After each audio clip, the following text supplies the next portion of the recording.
Now we're starting to get into the more complex workflows, right? The L&D teams, how they end up chasing people, the experience of new employees coming in, like what can we do in terms of like making them feel like the company actually cares about them? How can we take all of these like little tasks out of the heads of the managers? Welcome to Captive Conversations, brought to you by Captive Wi-Fi. I'm your host, Adam Foreman. This podcast brings you the best stories from suppliers, marketers, and operators from our beloved hospitality sector. Now, let's get on with the show. Hello, everyone. Welcome back to episode 79, nearly 80, of Captive Conversations. We have Jonatan from All Gravy, and I'm really excited to hear all the things about All Gravy, to be fair, and how it became something. But you've got some awesome clients. So and the clients that you have tell me about how good it is, which is rare that usually happens. So, but we'll come to all that later. Thank you for coming. I am going to dive in to the two questions from the last guest. That was Rosie from Rural Marketing, and she says, one or two people have been really influential in your career, and why? Yeah. It's a tricky question.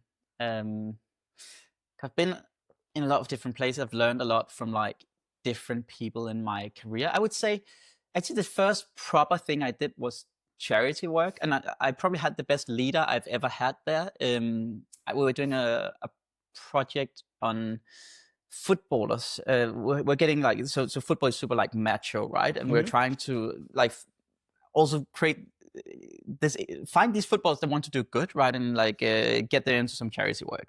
So as I was working, I was probably like 18 years old at this point on this project for like utilizing footballers' fame to do something good. And I had a leader there who was he's called Jan Kvist, and he is the best leader I've ever had. And what I really liked about him is that like he was incredibly patient and kind, but he also just gave me loads of responsibility from day one, right? He just dropped me into the deep end. He's like, yeah, this is the website. What do you think should change? How would you do this? And I rewrote the website and he just like published it, right? So he kind of like dropped me in, gave me loads of responsibility. And I think that's a thing I've taken with me since then, anytime that I've been a leader, is like, if you find someone that's great, like just give them responsibility. Since then, I've had a lot of like different, more corporate leaders, but like that's the thing that's always stuck with me. Yeah, I like that. There's always memories, isn't there, from something? Yeah, and I love that. So, but what you're saying for you is really interesting, because I thought I would have loved that. I'd love being, throw me in the deep end so I can just learn everything. Yeah. I love that, and it makes you want to excel, right? Yeah, exactly. But it requires a certain type of person, right? That's like ambitious in what they do, right? Like some people like having the food cut out for them, and they're like, yeah, now you eat this, now you do this. And I'm a terrible leader for these type of people, so I tend to not work with them. Yeah. But the ones that want to come in, like make a difference, and I'm really ambitious, those I work well with as a leader. Yeah, you resonate nicely with them. Yeah. Okay, second question, and this is an interesting one. If you were starting a hospitality business right now that you knew was going to kind of scale 5-10 sites, who would you want as an MD? Would you want an operator, a marketer, or finance, and why? Yeah, this is a crazy hard question for someone that's never built a hospitality business. So I'm not going to pretend I know the answer, right? Like I've been part of my mom's restaurant that failed. So like that's probably not like the best place to start. My girlfriend family had a little bit more success. They had 6 restaurants. Oh, nice. But just honestly, I'm not going to pretend that I know the answer. You've spoken to people, you've spoken to different operators. Yeah. You've probably spoken to a lot of different people that probably came from different areas. Yeah. So the way I think about it, right? Like getting to the first 5 locations, that's pure product and marketing, right? Like you need as a founder to like find that thing that works, and then you continue doing that. And at the time up to 5 locations, you can kind of like, you can chat to everyone, you can have control in a sense of what's going on, and all of the managers, you even know all of the people, right? Then as you go from 5 to 10 locations, you really need to start systematizing everything, like getting processes in place. It's the piece when you don't recognize your staff, right? Exactly. Then you need to have the right process in place. And for me, but that's also why we work with what we do, I think the people side is the most important thing. And I think that it's the same thing that we're seeing across all of the businesses that are doing very well. It's that the ones that have nailed it are the ones where like culture, processes, people. Yeah, and they started early right there as well. Yeah. They don't start it at like, they don't scale up to like 50 and then hit it. But I've seen a couple of brands where they started super early with people. Yeah. And it's crazy. We can talk about retention. But if you know that you're gonna scale, you need systems in place that are gonna scale. If you get them in, they're gonna like optimize the bottom line on like inventory, like get some great deals in leases. That's super important, all of that stuff. But I think like a lot of CEOs can also like do that job. Marketing, like if you're the person that likes doing it yourself, do that. If not, get like a marketing person. But getting the people thing right, I think that's really important. And I think, we're getting brought in now in places that have 3 locations. They maybe like have the PE investment coming in. They want to get ready to do that scale. And I think having a people person, maybe not as the... Well, I think your answer is really pretty clear. It's the people person to run it. Yeah. To be fair, I think that I agree with you, because then you from the outset, you've set that guideline. Exactly. And look at something like Dishoom, right, with the El Caterton investment that came in. Like one of the big pieces they want is like they've nailed the culture that can scale. Obviously, like they've done different brands. They're showing that they can go to other countries, blah, blah, blah. But like the thing that they are really impressed with is like the retention they're able to do, the productivity they can get out of people. And that is because of these like processes and culture focus. Yeah, 100%. That brand is a pretty awesome brand, to be fair. And they've proved it as well, which is really interesting. I know there's quite a few actually, but from what I've heard of, and people who work there, nothing but awesome things. And it's rare that you get that in hospitality brands. It is incredible. Like obviously we work with them, so we see it from the inside. Okay, so let's start with the standard questions. Yeah. Best hospitality experience. Yeah, so that's the thing I was just Googling to remember the name, but Machne Yuda in Jerusalem is the best hospitality experience I've ever had, right? And I think it's not just that the food is excellent. The food is excellent, but it's like the experience they bring you into. You're like it's like a guest host experience, right? We're sat at the bar, there's a DJ playing, and you're really getting involved with the people behind the bar. You're taking shots, you're drinking, you're chatting, and I just love that from a hospitality experience, right? Where the opposite of that in my world is like very high end. Like in Denmark, you have Geranium that had 3 stars when I was there, and it's very like, ugh, you're not. It's like a little piece of art you get at all times. But you can't really hear what they're saying because they're so worried about saying the right thing and stuff. I think that like easygoing hospitality experience is what I love. Yeah, no, me too. When you can have banter, right? Yeah. It's that conversation. We had someone a little while ago, I think Kelsey from Marquee. I think she said her best experience was somewhere, I think it was like, she was, I think maybe in Germany, strolled into a bar. The guy was playing metal, and she loves metal, and then they stayed there the whole day just because they were having an absolute laugh. It was that experience, the connection. Yeah. So okay, best hospitality tech, but no self-noms. Yeah, there's a bunch of stuff, right? Obviously, I love all of the like Sundays where you like don't have to like find a waiter to like pay, and Nori is doing a great job. But like the thing I'm fascinated by and spend all of my energy on is AI, right? And things you can do with AI that you weren't able to do before. And now I was trying to figure out which one to say, but I really like Footfall Cam. You know them? Yeah, I do. So, I think it's so fascinating that you can use cameras to see the cues and optimize your business from that. Yeah. Like, how I think about AI is like, what would you do if you had infinity low-cost people to analyze your business across? And this is just an example. I would put someone that would look at the cues and would shout out, hey, let's open another till whenever like it made sense to do that. Yeah, I mean, the other thing, we've got a couple of club clients that use it. Yeah. I don't know if they actually, there's a couple of other platforms out there that now are doing computer vision. Yeah. So Footballcam is awesome tool, heat mapping, really clever. But there's some really clever stuff now that just plugging into the CCTV. Yeah. And then utilizing computer vision to do some fun stuff, like crazy stuff. I mean, the options are crazy. I need to have a look at their platform again. I didn't know they plugged the AI into their system. No, at least that's what I heard. But I'd love to I haven't tried it. Yeah, I'd love to see it. It's very interesting. The just little infrared cameras are just collecting like heat maps of people. So that's interesting. Okay, so we're going to go back in time, early doors. You mentioned that your mum had a restaurant, so I'm assuming you, back in the day, potentially, did you work in it or did you help? As a like 5-year-old waiter, I was making like a lot of tips. I'm not sure I was like necessarily like helping the business that much. Yeah. So okay, so let's talk back. So before the platform, before anything, where did the journey begin? In terms of All Gravy or before All Gravy? Let's go back.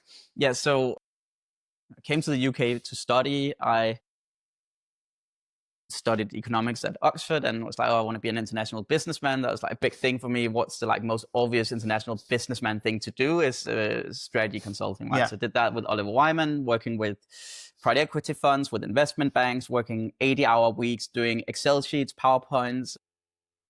Just talking about it.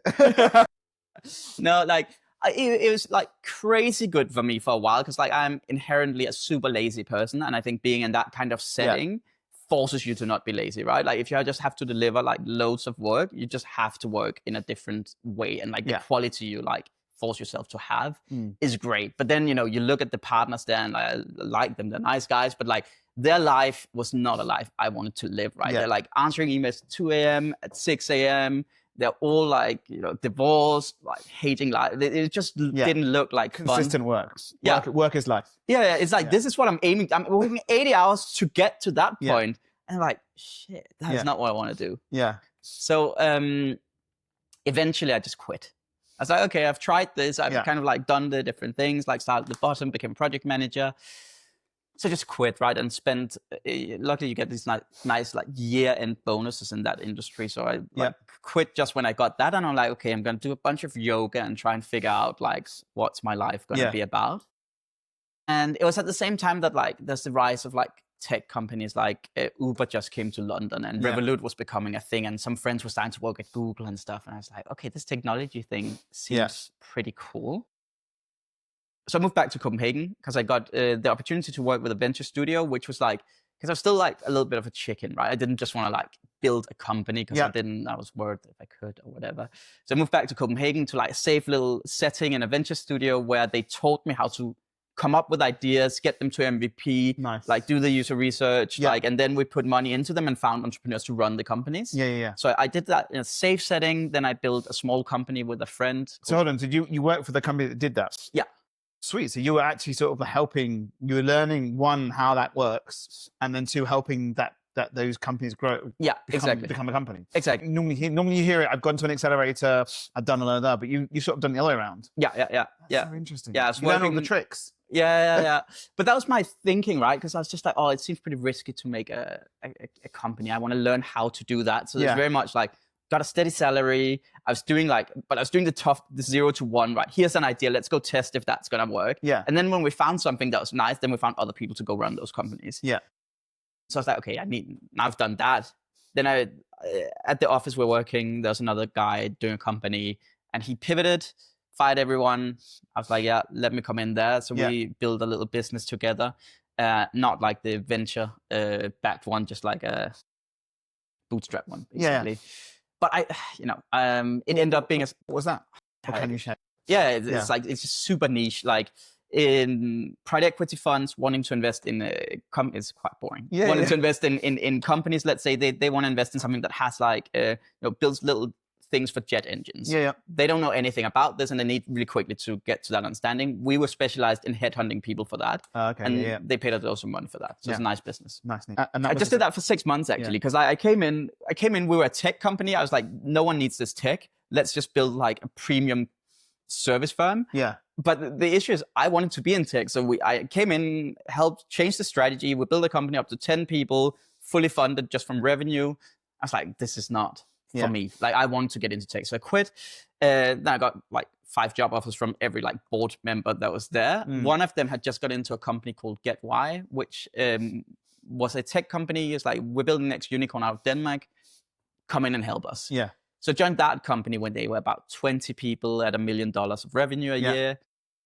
And what we did at GetY was help companies understand their users. So like using video interviews, get feedback, have anthropologists look at that, tell companies, what do your users want? How do you make lovely products, basically? It's like companies are absolutely terrible at building stuff people want to use. I think that's part of why All Gravy is doing quite well right now. So we built a business around helping companies build products that their users loved. Help grow that from $1 million to $5 million yearly revenue, heading up the commercial team, 20 to 50 people. We did that in 2 years. So like fairly quick journey. Well, to be fair, it's quite an interesting product and probably very much needed. Yeah, like so but we're working with all of like the big banks. We're working with Zopa when they were launching their bank. We're working with Mastercard, Barclays, and then Lego in Denmark, Nordea, Danske Bank, Maersk, shipping companies. So not small ones. No, it's very expensive product we had, but like added a lot of value. So by this point, I'm like, okay, now I've done the 0 to 1 in the venture studio. I've done the 2 to 10 people, and I've done the 20 to 50 people. I've kind of de-risked this entrepreneur journey as much as I can. And I'm like, okay, if you're not gonna start a company now, you're never gonna start. This is the time. Yeah. So that is the start of Allbreak. I quit Get Why, and my thinking was just, okay, now I get a clean slate. I can work with whoever I want to work with, right? I've worked with nice little book of people you know as well. Yeah, which hasn't helped for Allbreak, because I decided to go completely opposite of everything that I've done up until then, right? I'm like, I don't want to be selling to bankers. I don't want to be selling to shipping people. Like, I love restaurants. Yeah. Like, I think it's so much fun to sit in a restaurant, to look at like the processes, to taste the food, to get the experience. It's a big swing. Like to move from that to that, no? Yeah. Was that like that one moment of like, oh, I'm going to do restaurant. Let's do something for restaurants. Like I had one thing is like, I'm like, if I'm building a business, I want to have a social impact. Yeah. If you can choose anything, choose something where you're going to have a social impact. Yeah, nice. I'm like, I've been building products for the 1% for so long. Like, let's try and do the opposite. Like, let's go back to my roots and work with like restaurant. Well, it was like restaurants, retail, whatever. I was like, the 80% that are not behind the desk, like, let me go in there. So I wasn't set on restaurant. I had different interesting areas. I had like, were you guided into that, into hospitality? No, I was like, I love the space. So the way I work is like, I just started interviewing bartenders, waiters, people doing delivery. One of my friends was an ops director at Joe and the Jews, HR managers, like just interviewing everyone to understand the problem space. Yeah. And seeing once you find problems, you can start thinking about, is there a solution here, right? Like, I think people tend to get it the wrong way around, where they fall in love with a solution. Yeah. AI for hospitality, and then they just build some AI. Well, it's like, you need to find the problems that you're trying to solve and then find the tools and solutions that helps, right? Yes. So, but what became very obvious to me is like, once you get to these 5-10 locations within hospitality, the main problem is people. Yeah. Right? The only way you scale is through people. On average, you have this 80% employee turnover, and your size like 130. It is crazy. It's completely nuts, right? So like, no other industry. Maybe in retail has some of it, but I've never seen anything like it. Retail is close, but not as bad. Yeah. But it's just like the amount of work going into finding people, onboarding them, training them, putting into systems, then they're gone again. I need to like motivate new people. I need to find managers. Like, that whole thing was crazy to me, right? So I'm like, this is where I want to start. Motivation and retention. This is the biggest problem. Everyone's talking about, both the people on the floor, the people in the HQ. And inherently, this is an industry that's loads of fun. Yeah. Right? Like, you get to work with people, you get to work with exciting products people want to talk about. It should be fun pouring pints or serving food. Question for you though. If you started, say for example, 7 or 8 years ago, you had before Brexit, right? Because obviously now the workforce is, another reason why you're probably doing so well is you can keep the workforce in, you're doing well. Yeah. 5-6 years ago or more, there were a lot more, Europeans in, people from Australia. There were loads of foreign work, and there was loads of it. And so the pool was much bigger. Yeah. So you had the opportunity but I think it's created urgency around it, right? Like, it's created a burning platform. Like, once you get to the stage where you get like great PE investors in and stuff, like, they understand that retention has a massive impact on your bottom line, right? Like, losing an employee costs $4,000 to $6,000. It doesn't show up anywhere on your income statement though, right? So as long as you have enough applicants, you don't give a shit. Yeah. Right? It is fine, because it's very hard to see what the actual impact is. But obviously now, like, yes, there's Brexit. It's the same in Europe though. Like, maybe it's not as bad, but like, you also have like smaller generations, right? So the workforce is just getting smaller. There's just more jobs than there are people doing the jobs, which means like people are getting much more picky in terms of the jobs that they're choosing. And they're like, oh, I also want like some meaningful. I want to be social. I want to learn something, like whatever it might be. And suddenly you as a workplace, to keep the business running, you need to completely rethink how you're working with your workforce. So obviously that's helping us. So then after you speaking to all those people, Mm. the main thing that you saw, because there's a lot of hospitality. Yeah. There's lots of problems. I don't know. The word problem in my mind goes crazy because I've been burnt into my mind that it's an issue on the IT side. It's an unresolved opportunity, but there is problems, and I have learned now that there are problems because problems need to be fixed. There must have been a few key things that you saw in there. Obviously, people's one of them. I'm interested to understand what you sort of, in that plethora of conversations that you came up with. Yeah, I mean, everything just centered around people from the discussions I was having, right? Like people are not like, oh, I needed a better POS. Yeah. People can pay. That's fine, right? Scheduling kind of works, right? My issue is on a Friday night when I'm trying to get when someone's sick, I'm really, really struggling. Or, my training is really, really difficult. Like getting so many people up to productivity, and people are engaged for the first 3 months and then they don't care anymore after that. So like those were like the main things coming up. But actually the place we started, right? The main thing I also heard from the floor was around finances. So we started out basically as a wage stream competitor when we built the company in Denmark, right? Like we're trying to get people to understand the finances better, to be motivated to take extra shifts. That in turn led to more retention. Like, so we spent a year building that, and then we were selling it to like a few nice chains, but we were struggling to really build, like, given the quality of people we had in our business, we're struggling to grow as much as we thought we should. Because employees absolutely loved our product. But what we noticed when we went in to sell this product at like bigger chains are like, my employees have to download 7 apps when they start. You're app number 8 and you don't seem that cool. I don't think they're going to download this app. So question for you. I love the naming of stuff. Yeah. Was it all gravy at the start, or what was the first We're called Butter at the start. We try to be human tech, and I want us to sound different than like... Yeah, I love it. Super, like Workday. Fuck, that is boring. So we try for our tech to feel human and be playful and be something people want to interact with, and we want our name to be the same. And remember. So we called Butter at the start. Then, when we did the pivot from being financial well-being into like solving this other issue of like having 7 or 8 different apps. So it was basically, it was the groups that we spoke to that were like, I don't want another app. Another app just does the same thing. They kept being like, can you be a button in this other app?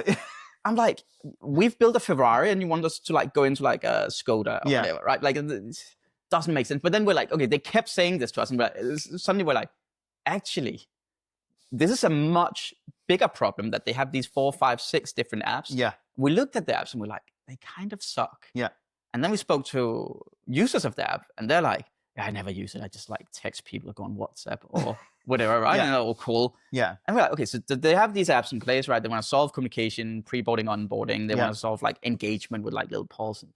We're very good at building product. We're very good at understanding users. Let's go there. So like 2.5 years into our company, we did a full pivot. I love that. I love that. And spent half a year getting to like a V1, and suddenly we went into sales conversations, and there's an actual problem we're solving. Like, I have this problem with, wow, this is a completely different sales situation. People really want this product. Sold it.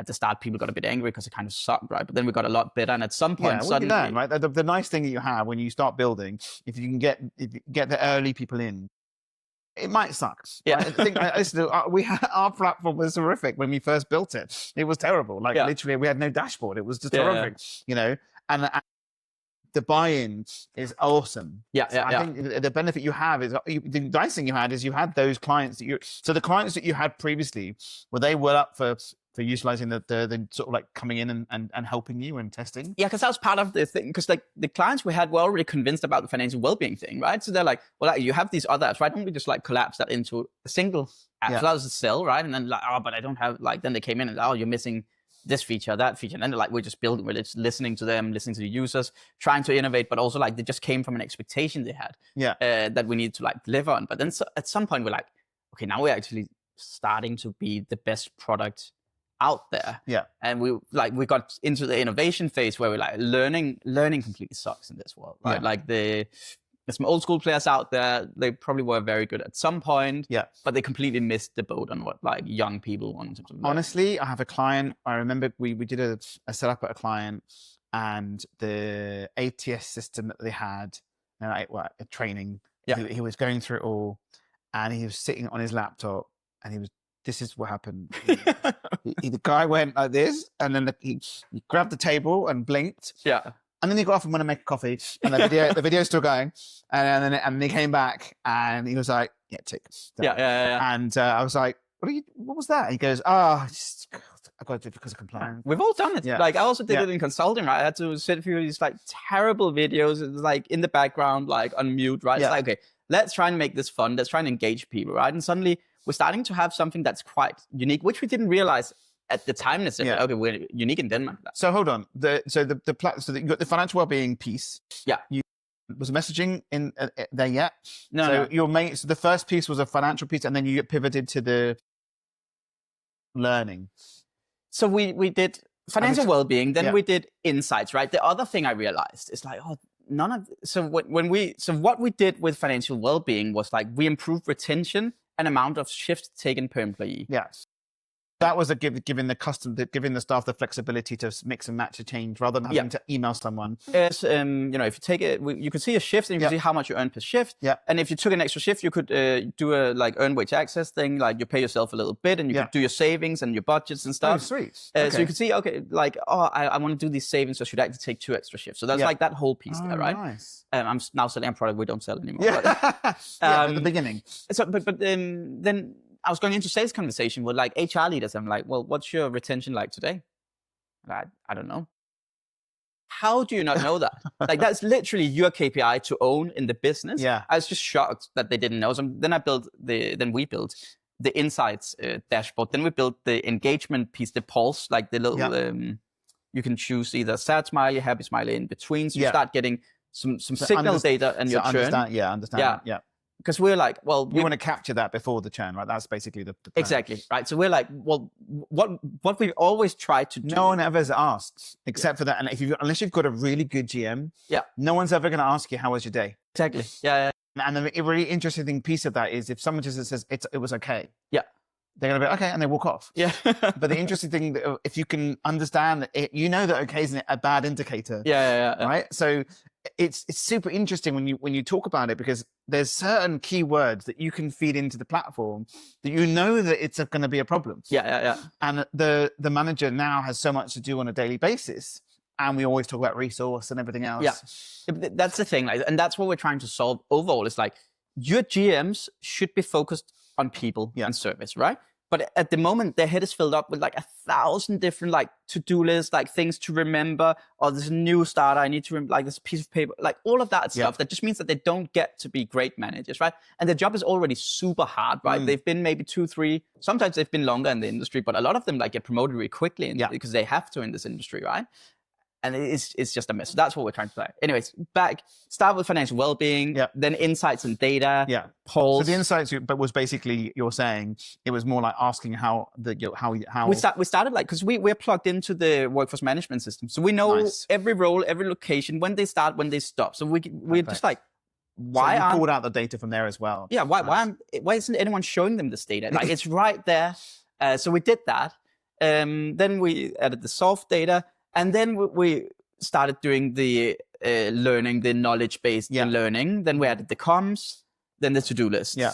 So that's kind of how we... So with the comms, I'd love to hear how the beginning of that was, because you obviously had the workforce, Facebook, the Facebook platform that disappeared. Workplace, sorry. They're just probably a nice little leader for you, to be honest with you, because there were loads of people using it. So that probably helped a little bit. What was that like when people started using it? Because WhatsApp is a killer in this industry. It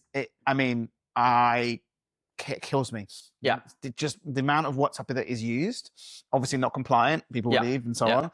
It kills me. Yeah. And we had a client years ago where the guy who set up the WhatsApp group was 5 restaurants. He then left, went to Australia, and he owned that group. Yeah.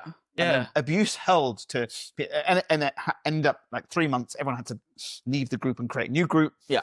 It was a mess. And you scale that up, right? Like there's so many issues around that, right? It's like completely impossible to like separate personal life and professional life. Right. As you get to a certain size, right? Like once you have 1,000 employees, what are you going to send like invite people into these WhatsApp group, like kick them out, sensitive data? Like it's just a lot of things that like you shouldn't have in there. But what WhatsApp is great at is like it's a fantastic experience, right? Like people love going in. Like, do they love it? It's so good. It's so smooth. It's so seamless. It's easy. Yeah. And so much goes into it. It's such a great piece of software. Yeah. And we're like just. That's the nice thing about comms is like you just need to get as close to WhatsApp or Facebook Messenger as you can. Yeah. But the bar is incredibly high. Like so many little things, especially here in the UK in London, right? It's like you go offline, you go into like bad signal, you go offline, good signal, and you need to have like the routing of data, what you cache, all of this stuff. I don't even want to know how difficult that was. It must have been insane. Also, because we come from Copenhagen, we're 5G everywhere.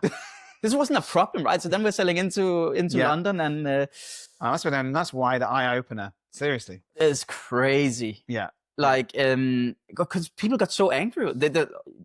Your app doesn't work. Yeah, and what are you talking about? Yeah, it doesn't work offline. It's a app, but WhatsApp works offline. And then the ones coming from Workplace, like obviously Workplace had a fantastic engine as well, right? Of course. But we are blessed that we got these customers, Pizza Pilgrims, Honest Burgers, Oaxaca, the ones that changed from Workplace over to us, because they had such high expectations. And with my background, like we speak a lot to our customers and to our users, right? And like whenever they point something out, we just start working on it. And we just start working on everything, like shaving off milliseconds in the loading, like doing the caching, right? When you get a notification, how do you get that data into the phone so there isn't like a lag between, not the phone, the app, so there's a lag. Like just lots of like little things down to like replacing the way we did GIFs because like people didn't like. It's just like a lot of little things that over time just create such an advantage, right? Like a massive difference. Yeah, because the thing is like there are a lot of competitors out there. Some of them are not great. Like a lot of them are not great. Like a few of them are pretty good. But what we're all facing is we're not competing against each other as much as we're competing against WhatsApp. Yeah. Right. I can see on a customer if they have WhatsApp just by the amount of messages going on. Right. Like that's so interesting, actually. Because we have Pizza Pilgrims, Honest Burger. They do 50,000, 70,000 messages. XP Factory 150,000 messages. Yeah. You've taken that WhatsApp into the they're using our system. And then you have others that are similar size that are maybe doing 3,000 messages. Yeah. You're still using WhatsApp groups. Like we need to work on this, right? But it's that is the competition, which like is pretty hard. Yeah. It's interesting. So so it was learning first, and then comms. Yeah.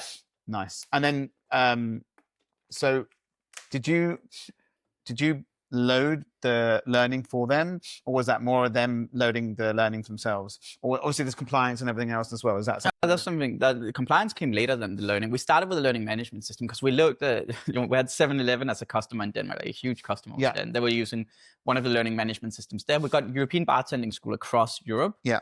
And they just had like, they had a lot of ideas about what to do with learning. Like they're like, this is what Duolingo does. This is what all the other systems do. Let's try and create that. And we're like, this seems like a very open space. It's very clear to us what we need to do, how we can use roles and locations to like allocate the training. Suddenly you get data back into the system, like retention with training, all these things. But let's just start with like, from a user point of view, how do we make fantastic training, right? So that's where we started. And then when we look at competitors, another thing, like one thing is the front line, right? Our belief is if you start with making life fantastic for the front line, we're in the business of making life as easy as possible for the front line. And then we can start thinking about the HQ, right? But the thing is, if things are not easy for the HQ, like the learning and development team, if it's not easy to build nice content, they're not going to like continue to like make nice content. And that means our app ends up being crap, basically. Like if all you can do is like upload a PDF, you have to call a consultant or whatever. Yeah. So you spend a lot of time building like this tool to flow, like, right? Sorry? You must have built a lot of thought process into building the flow of building that. Exactly, yeah. So, but again, like life is... These aren't small modules, man. These are like, you decided to build a product, but it's not like you can just, we've built something. You've literally gone to like, we've built this, we've done the comms, great. We need to make comms better because considering we're in England is shit. now we've got training and training's okay, but actually we need people to use it. you've literally decided to take the hardest stuff and build it. Yeah. But I mean, we also came from building something that was pretty tricky, right? Like we're basically competing with like Revolut and stuff for mindshare with the app we're building and stuff. So we just came out of like some of the like gnarliest stuff. Yeah. And then we looked over at like building content and comms, and we're like, okay, that seems very doable compared to where we came from. Yeah. And then we just have over-invested in product, right? Like we had designer, product, user researcher, lots of developers, and went after that piece. Yeah. But yeah, and then we've just like kept going consistently building. So you start. So you've got the so you got the comms. You've got learning. Yeah. You've made comms better. Yeah. And then you've made learning better to be able to create. I'm totally with you. If the training team can't create good content for their staff, and when someone told me a little while ago that there was a brand that they worked with, and he said that head chef came down, like 15 sites, came down to the 5 sites they had, trained those 5 sites, said to the guys, "You got it?" And they went, "Yeah, we got it." Yeah. Turned out 3 months later they were all making the food completely wrong, and they didn't understand why there was complaints, and no one actually got it. And that's and they had to send the guy down again to train again. But also if you're doing training in this way, you have no data on training, right? You have no idea what is the impact of the training, how well trained are each of the different locations. And no feedback, really, because no one's going to say anything. They're terrified. Yeah, exactly. And if they're in the app, it's like a safe space. Yeah. Right? So interesting. Okay, so then you made the training better. Yeah. Then what was next? Well, then there's the operations bit, right? So like people want these digital to-do lists. So we built like this thing called reports, which like, we're all very customer driven, right? We come into a customer, we're like, what are the problems you're having? Like, then we have this huge amusement park in Norway that are like, well, we really like care about like our like roller coaster and stuff not working, right? We need to report that. We need to have like digitized all of that. And we're like, well, all of our restaurant customers also wanted a way to basically build custom workflows. Yeah. So we built that out. So then we ended up having so now you've sliced another app that they have on their phone. Exactly, yeah. And it's like, some of these apps, they're kind of more, in my mind, they should be more features than apps. A digital to-do list, okay. It's not the easiest thing in the world. And sure, the point solutions, they're better than us at the moment, right? Like we need to push it a little, like comms and learning, I believe, were the best. Yeah. The engagement, Pecan is better than us, for sure. It also costs like 10x what our engagement bid cost. And there's other like ops tools, but like, that's why we just like keep improving things, right? And taking the lead, basically going to meet that customer and they're saying, actually, this is good, but can it do this? I think the challenge nowadays is, and with other platforms, they're stuck, they're there, or they've exited. And it's sat there in a pool of other products. And they go and they ask for X. Oh, we have this as well. No, I don't want to buy X. Can't you just make this do this? And they're stuck. So I think you probably are in a quite good place where you're iterating based on those customers. And it's a balance, right? Because I think what you need to use customer feedback for is understanding their problems, and then like it's your job to design great solutions for that. And I think that's where people go wrong once in a while. They use customer feedback to design their features. But like they're not designers. They can't think through the synergies that should happen within the product. And that's why I'm getting excited by what we're building. It's not, we've built some great stuff, sure, but this is a foundation. Now we start the real work, right? Like now we're building in the synergies between having a learning product and a communications product. Massive. Between having the HQ and the frontline, putting in the AI workflows between those two things. Now you mentioned the word, so we have to sort of deep into a little bit. So foundation-wise, machine learning, AI, where did that feed into the ecosystem? Where did you start putting it in and linking? And it's quite an interesting piece, to be fair, because it's the smarts, really. It's putting the smarts into the product. You can have a product that has 7 different modules, but unless you put the smarts to it, you get stuck. Yeah, exactly. And I think we're still in that journey in terms of thinking about how do these products fit together, like getting even smarter about how our customers using our products, where they're getting frustrated, right? When we speak to learning and development teams of these 500 plus organizations, employee organizations, it's like we talk with the L&D teams for like say 45 minutes talking about all of the challenges, what they see. And then in the last bit, is there anything that we haven't asked about? Like what do you spend most of your time on? They're like chasing people. okay, what does that look like? And they have these Excel sheets that they send to the ops director, that sends it to the restaurant manager, to the employees, and they're said, in our system, like sending out messages, have you done this? Can you get back to me? Or you need to do this physical workshop, blah, blah, blah. And you're, wow, this is Hours, the stuff. hours. And it's a waste of their time, right? Like this is not why they became an L&D manager. No. So now we're going into these pieces and trying to think about like, how can, obviously, like there's the first level, which is just frontline employees that can get access to any piece of data within our system through the AI colleague. Yeah. Now that's great. It saves the managers lots of time. Hours. I have a colleague of mine who about 2 years ago basically just took all their HR information and put it into a bot for them to use. Just because he asked how HR-wise, how many emails do you get a day? And they were like hundreds. Yes. And are they just ridiculously silly questions? Yeah. What do I do when I forget to clock out? Where do I get a uniform? Like whatever it might be, right? And it is hundreds of emails. It's one person in that people team. That job is basically to answer emails in the people inbox. Yeah. And it's the same questions. Yeah. Right. So like learning. What now happens is that like all of the knowledge base that we have, all of the learning is like set up with the AI. Yeah. So they just upload documentation information, and and the AI just ingests basically. Yeah. Yes. And they, it also has all of the learning modules that they've built that it ingests, and you can ask in any question, in any language. And the other thing that's really nice about that is like, so it has all of the context, right? And knows who you are. So you only get access to the information that you should have access to. Yeah.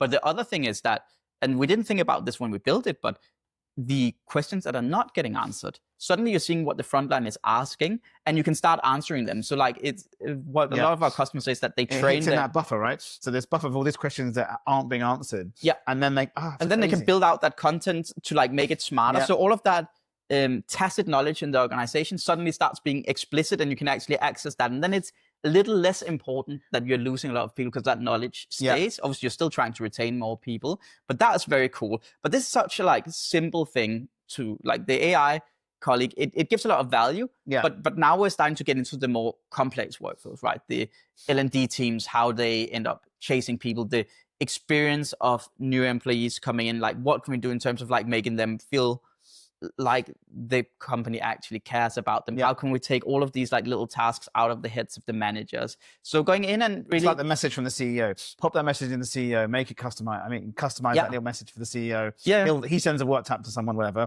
L&D or HR takes it, pops it into and then all of a sudden you've got a message, as you start from the owner. Yes, exactly. And you can build out these little flows, right? It's like, okay, when we see from the ATS someone's getting hired, let's send them a contract. They sign, we send it to HR. Once that's signed, the manager of that location gets, hey, you have a new employee who just logged in. Might be nice to send them a little message. You allocate the pre-boarding training. Maybe you start with just a nice little video from the owner. Yeah. Hey, by the way, you're starting tomorrow at 11 a.m. Suddenly I feel like, okay, I know what I'm doing on the first day. Yeah. So all of these nice little flows. The unknown has disappeared. That's the challenge generally.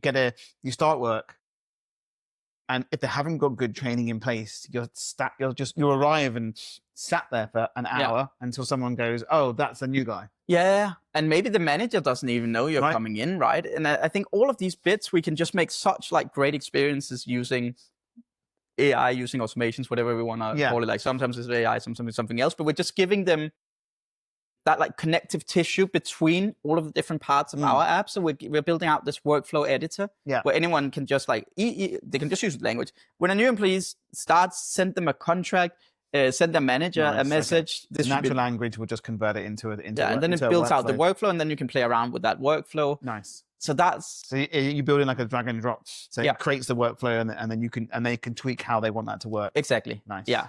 Because, but then I think it's still quite techy, right? Like some people love nerding out about this stuff. Like I think you'd be one of them. I love it. But but then the other thing we're starting to is like, I'm from day one, I've been about like, I'm about transforming businesses, not creating like an engagement tool, right? Yeah. So the other thing we're building out is this like little consulting workforce that can go in and actually understand what are all of the processes that you're doing today. Let's help you build these workflows that are going to like free up lots of time to do Yeah. actual L&D work rather than chasing people, etc. So and then basically instead of that horrific Excel sheet, it's an automation tool, and not only that, if employee hasn't done X by X, do X. Exactly. And it just does it, and it consistently changes, and then flag it to X. Yeah, and then we can start using the AI to be like, okay, and start nudging people to do their training and optimize over time based on the feedback that you're getting, right? Yeah.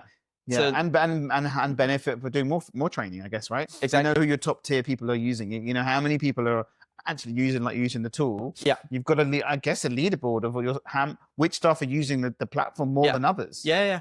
And then we start doing the heat maps on the insights where you can drill down into like regions, to locations, to roles, see like what is the impact of people being trained versus sentiment versus the churn. Now we don't have the productivity data yet, but we're starting to work with like some of the POS systems to like start getting that, and then it starts becoming that like beating heart of the organization. So it's interesting.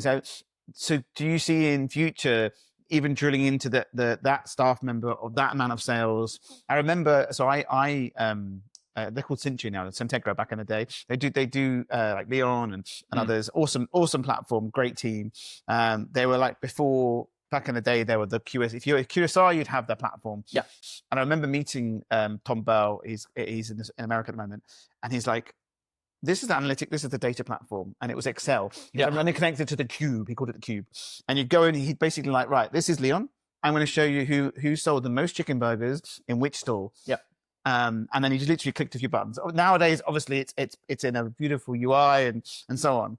But if you could pull in that sort of data from the POS and pulling information in and enriching that data, that's game changing. Yeah. So not only have you got all the data from the app, you've got how much they're making for you. Yes. You know, it's like finding that troubleshooter that I'm going to send that person now to Battersea.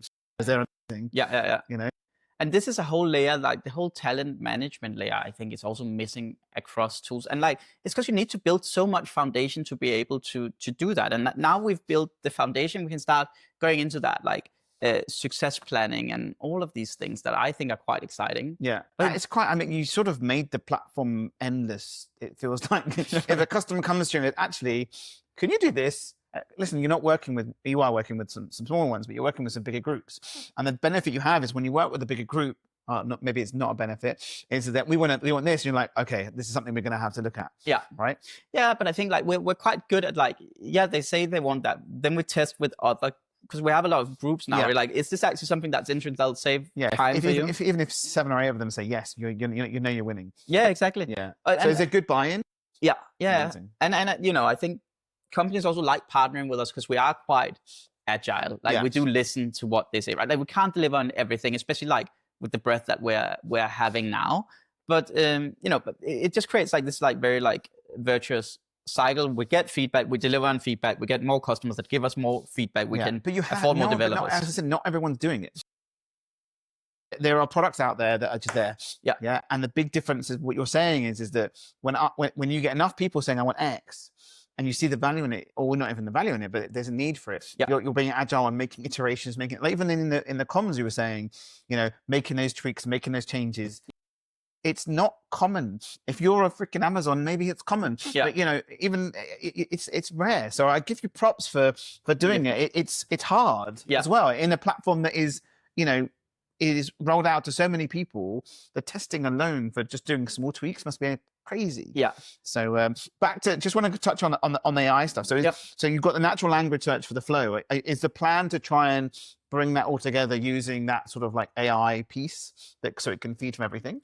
Yeah, it's also just allowing people to do whatever they want to do in their business using the AI, right? Because we can use any triggers from any system. Well, we need to build out all of the triggers, but when I was like, I would love to be able to do this with that physical training. Once they've done this, then I want to invite them over here. Then then we can just add these triggers, and over time you can really start just automating a lot of your work. So it becomes, we already called the first thing an AI colleague, but it just becomes like whatever your L&D colleague, your people ops colleague, they're just taking all these boring tasks, just like freeing up mindshare. Yeah, I think so we do loads of stuff with marketers, and on the tech side, we speak to lots of different groups. It's really interesting, but as I said, we talked about it earlier. The biggest challenge is resource, and everyone is overloaded. I think if you can build something that can take that pressure off of someone's shoulders, they can be a better person for the company, do Yeah. more work in Yeah. the right team. That you were saying, the people person sat there on their emails. Yeah. You know, same with customer feedback, right? You know, I was talking to a brand the other day that has one person and they pay a stupid amount of money that sits there and does all their feedback. Yeah. And there's tools. But all of that, like, you know, also as these like MCP servers are coming up and the AI can start doing more Yes. independently, right? That frees, because right now we need to do a lot So of there's like, an all gravy MCP coming up soon. yeah, we're Tools. building like, Oh, yeah. also on the APIs from others that are not doing the MCP so that our AI can like, so we're basically thinking of our entire ecosystem. I'm not going to break too much into MCPs, but I think it's awesome that you can now break into and just do little, just something little. Yeah. You don't have to build the whole thing out. You can just go, that's going to go into this. Yeah. And break it out. I think it's unbelievable of the technology that's coming. You need to do a lot less integration work basically once they are up and running, right? Yeah. But then we're thinking about what our, like, now going back to the AI colleague for the frontline, it becomes like a chaperone, right? Like you send it to do something for you. It's the employee's protection, really. Yeah. Because, as you said, if the manager's too busy, so that little protector is not only giving, it's basically like sitting on their shoulder. Yeah. It knows that they didn't do this. It knows that they did that. And then as you start to connect to everything, they know that things are going on. But it can also be like positive, right? Hey, I want to do more. Okay, well, let me go over to learning. Let me find, this is some interesting learning. If you want to become manager, you can do this, or you can go drag some data. So even someone's like, I want to be a manager. Which route do I take? Yeah. Well, why don't you check this learning out? Exactly. And then head office is being flagged that you're interested in. Exactly. So this is the whole talent management supply chain, right? Yeah, and doing from within, it's unbelievable. We had Ruth and Pilt's Pizza Program, was at Pizza Pilgrims, and she was like, when they do their training, like when they do their academy stuff, she's like, we know if you're destined for the company, you sort of get on, you feel it with everyone. It's super interesting. But that's another thing that was actually Pizza Pilgrims that told us, right? They're now starting to use the training data, like who's voluntarily done some training. Okay, these should be the next manager. So they got the idea into our head. And then the Shum were talking about it as well. And suddenly, well, actually, this is a great product or idea that we should work with. Yeah, 100%. I love that. Literally, you're being told, you're being given information and enabling you to iterate and build in the right way. Yeah. Because generally in the past, platforms would be built and it would be the CTO that would be like, I want to do this. Yeah. I'm going to build this. This is going to be awesome. Yeah. And then it goes out and then doesn't get used. Yeah, exactly. And they become, you know, this is actually what we help with it at Get Why. That's why my experience has brought us into this, right? It's like some CEOs like, oh, it would be a great idea to do this. Like, would it? Let's check with the actual users whether they would actually solve anything. Yeah. I was going, the second thing is, if you do hit something, usually in this industry, you just get good enough, and then you put all of your money into sales and marketing, where we are very much of the opinion that you need to continue to just invest, like over-invest into the product, because the returns on that are just not. I am 100% with you. So Chris Fletcher will say that I think it was 85% or 90% of people will recommend on tech. We don't advertise. I don't advertise. Everyone I know advertises for other stuff that we do. I'm the same as you.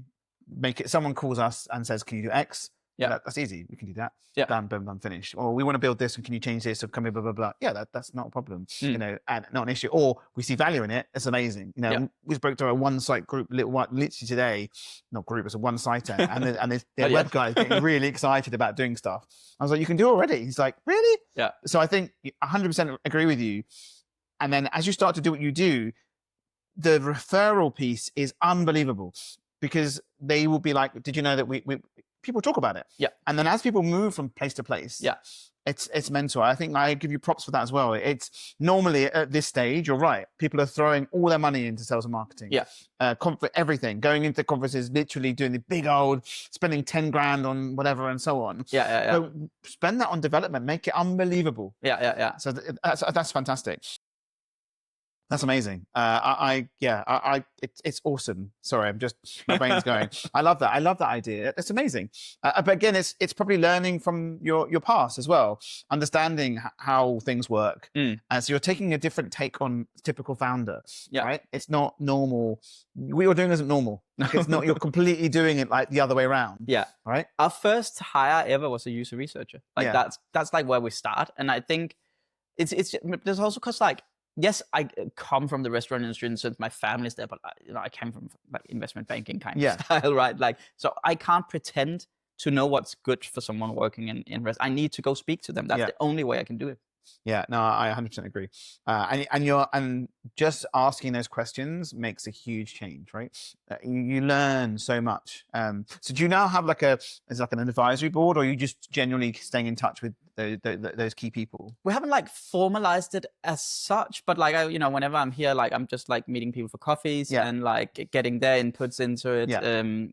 We are going to invite a few of them to Denmark that have just helped us loads and like doing a full day and going out for dinner and stuff. And we're trying to do more of that. Also, as we're growing as a company, this has just been part of like me and our first employees. That's what we do. And we are on first name basis with like when we had a new product manager start, he's like, I've never been in a business where so many customers have been referred to by their first name. It's like, oh, Tom wants this or whatever. It's like, and I want to now, as we are growing, right? We can't hide that fact. Like, but as we scale, how do we keep that feeling? How do we keep that the service level that we're delivering, right? I'm not trying to like become too efficient. I think that's a trap. Like, oh yeah, my gross margins are better, but people also like don't like working with you. So like, I think especially in this industry, you really need to like just reinvest into that like service element. 100%. If you, we have an online chat, and I still respond. My team will respond. There's no bot. We don't have a bot on the online chat. Don't do it. I don't want it. Not that I don't want it. I'd rather have someone actually respond. Everyone. I mean, I've got to click to call on Captive, right? So you can click to call and then it says within 15 seconds or 40 seconds, someone will, and it will ring you back. And everyone, whenever someone's on the chat or someone's on the call, they're like, is this a real person?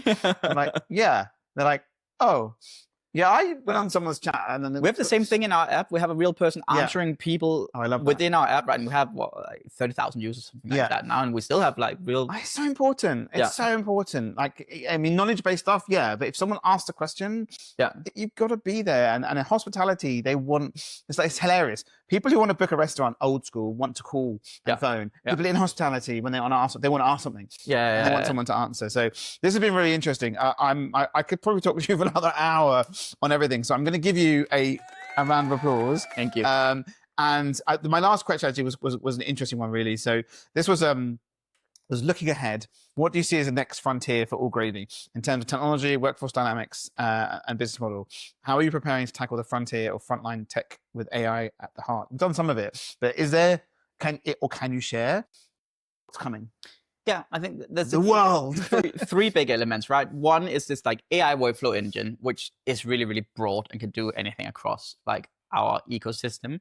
The second thing that fits into that is a sort of like light touch HR system, which is like registers the offline training, the one-on-one appraisals, like all of this stuff, because that is really like the missing piece in the whole like talent management bit. And then a massive upgrade on the insights is just like going to allow you to drill down. Those are like three next things that we're building out. So then to basically feed more data into the platform, right? Exactly. I think that'll be a game changer. Yeah. So for the people like the systems out there that are feeding data, or the ATS systems that are feeding data into you, are you feeding data back into that platform, or is it? Yeah, we're starting to do that, right? Like some of the scheduling systems are now picking up our training data. So like when you do the scheduling, you actually know how well trained people are. But it's still very nascent, I would say. Like not a lot of people are interested yet in taking data out of us. I'm surprised, to be fair, because it is so much data, and there will be even more into it. I think it could even be super clever to understand who the best people are to work for at that specific time, specific day. Fix, or recommend the schedule. Right, based on training, based on I know that staff member doesn't like working with that staff member. So I'm going to rejig the schedule. Exactly. And then recommend that. I recommend that as well. So where does it end? Because it's then you start to get into Nori and Tenzo territory. I think that's where it ends. I think like we're on the people side, right? You see some of your data being fed into those platforms? Yeah, for sure. Well, I think that could be crazy interesting. I think like that triangle there is like, that's the tech setup I would have if I had a group. I think like Nori are fantastic. I think Tenzo are fantastic. I think we're pretty good. And I agree. And if your data was flying into both dashboards, you've got the finance team who are then seeing more enriched data. Because finance doesn't always see it, right? Yeah. Finance see what they see. Yeah. And but I'm also like, we're starting to like push data proactively to like managers, right? Like if our AI could like pick up like the most interesting stuff from Tensor, then like we don't have to like compute all of that. Like they're better at that piece, right? So it's about knowing your strengths, I think. 100%. If you could pull in, I mean, they've got a connector piece already built, right? Yeah. If you could pull in data into the app. Yeah. Because again, not everyone wants that many apps. Right? Yeah. So if there was a toggle, or like how often is your manager or like your frontline employee going to go into but if we can present like the proactive, like most interesting data that they need for their day, but then you'd also know if they're using it and when they're using it and who's using it. Yeah, exactly. Okay, sorry. It's so interesting, like literally of the opportunities or possibilities that there are. Yeah. But you're allowing it to happen, which is really nice to see. It's refreshing. Listen, I'm going to give you another round of applause. Let's go to the last questions. Best restaurant. Milka Hurtigkar. Okay. In Copenhagen. Yeah. Fantastic. I was talking about like the high end stuff. This is like high end restaurant, but just done fantastically well. It doesn't feel like the sommelier there is like very personal, and it's just fantastic. And it is like it's one of the things where everyone in Denmark is like, they must have pissed someone off at like the Michelin guide, because it doesn't make any sense they don't have a Michelin star too. Yeah, that's unbelievable. I will see if we can see if they're on LinkedIn. Yeah. We can tag them. Best burger. Being Danish, I would probably go for Gasoline Grill. Yeah. Like I think it did win best burger in the world at one point. It's in a gas station in Denmark. A gas station. Yeah, I love that. I love burgers. I could go on forever. Yeah, there's so many. What about here though? Which one do I like? I mean, I love Honest Burgers. Yeah, I've got to be honest. I will have to say that product is just so good. It's so good. Yeah, it really is. It's. I think there's a challenge of going places that's consistent, and they are generally consistent. I think the Plimsoll. Have you been there? No. I've heard. Is that the one that does a certain amount? Does it? I'm not sure. I've just been there, and we got like a bunch of things, and then we got to get a burger, and then I like tasted that. Was it unbelievable? Unbelievable. Amazing. I had quite a few pints at that point. I have to go check it out. Best hotel. Best hotel. I like the ones that don't feel like generic and have great brunch. I think that's really important.